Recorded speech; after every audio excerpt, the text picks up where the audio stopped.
एक ही मजहब का आदमी पाकिस्तान का प्राइम मिनिस्टर या सदर बन सकता है।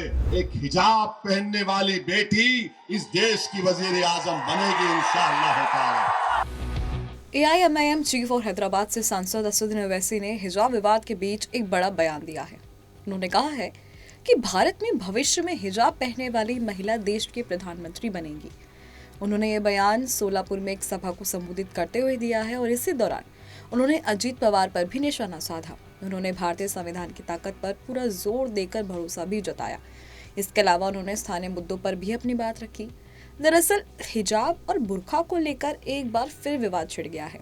बिहार में ज्वेलरी शॉप पर हिजाब बुर्का पहनकर आने पर बैन लगा दिया गया है और अब इस मामले में अल्पसंख्यक आयोग ने पटना कलेक्टर और एसपी को एक लेटर भी लिखा है।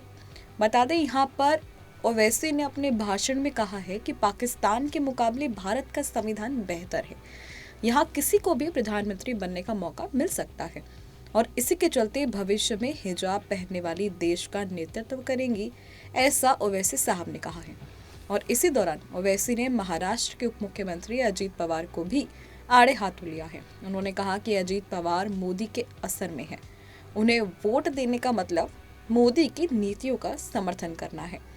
इसके अलावा ओवैसी ने अजीत पवार को सीधे बहस की चुनौती भी दी है। उन्होंने पीएम नरेंद्र मोदी, एकनाथ शिंदे और अजीत पवार को त्रिमूर्ति करार दिया है। साथ ही कहा कि अजीत पवार आज मोदी की गोद में जाकर बैठ गए हैं। उन्होंने मस्जिदों और दरगाहों से कोई लेना देना नहीं है। एक एक वोट मोदी के लाए वक्फ कानून को ताकत देगा और ये महायुति आपकी आंखों में धूल झोंकने वाली त्रिमूर्ति है। पाकिस्तान के संविधान में लिखा हुआ है कि सिर्फ एक ही मजहब का आदमी पाकिस्तान का प्राइम मिनिस्टर या सदर बन सकता है। बाबा साहिब अम्बेडकर का जो संविधान है वो ये कह सकता है कि कोई भी भारत का नागरिक वजीर आजम बन सकता है, सदर जमहूरिया बन सकता है, चीफ मिनिस्टर बन सकता है, मेयर बन सकता है। और असदुद्दीन ओवैसी का ख्वाब यह है कि एक दिन आएगा इस देश में इंशाअल्लाह ताला, शायद हम और आप नहीं रहेंगे मगर देखना, एक हिजाब पहनने वाली बेटी इस देश की वजीर आजम बनेगी इंशाअल्लाह ताला।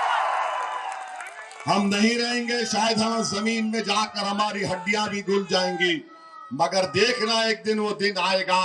अरे याद रखो, ये नफरत जो तुम मुसलमानों के खिलाफ भड़का रहे हो, इंशाअल्लाह ताला ये नफरत ज्यादा नहीं चलेगी। तुम खत्म हो जाओगे नफरत फैलाने वालों।